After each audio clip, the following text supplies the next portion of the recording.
Государственная налоговая служба перевыполнила план практически на 102%. Налогов за 5 месяцев текущего года собрали 60 миллиардов 860 миллионов сомов, что на 1 миллиард 200 больше, чем хотели изначально.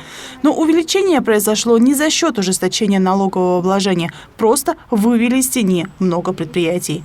Рост собираемости государственных налоговых служб за счет проводимых реформ, то есть выводы из тени, выводы из тени бизнеса, который на сегодняшний день начал платить.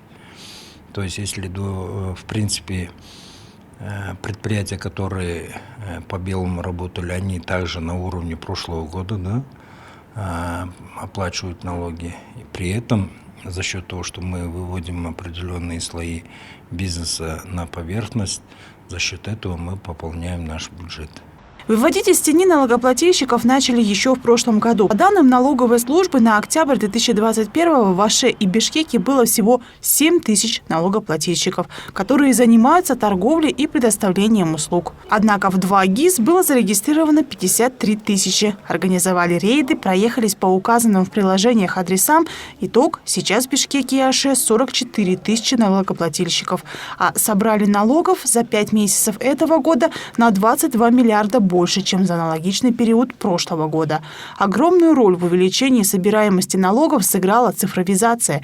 Внедрение таких продуктов, как электронные счета, фактуры, ККМ онлайн и маркировка товаров дали свой результат. И здесь огромную роль играло, что переход налоговой системы целиком и полностью на цифровую экономику, то есть на цифровой сбор, налоговой системы. И в результате, вот эти 22 миллиарда, которые сегодня практически сверхплана дают государству, это раньше шло по карманам. Представляете, вот какая сумма ушла от правой стороны, примерно такой же. Поэтому все это сейчас поступает в казну государства, и в результате план, вроде напряженный такой план, перевыполняется на 102,1%. Порядок в налоговой службе благоприятно сказывается на бюджете страны. За 5 месяцев этого года в госказну поступило 105 миллиардов сомов, что на 29 миллиардов больше по сравнению с аналогичным периодом прошлого года. Из них неналоговые доходы только 18,6 миллиардов сомов.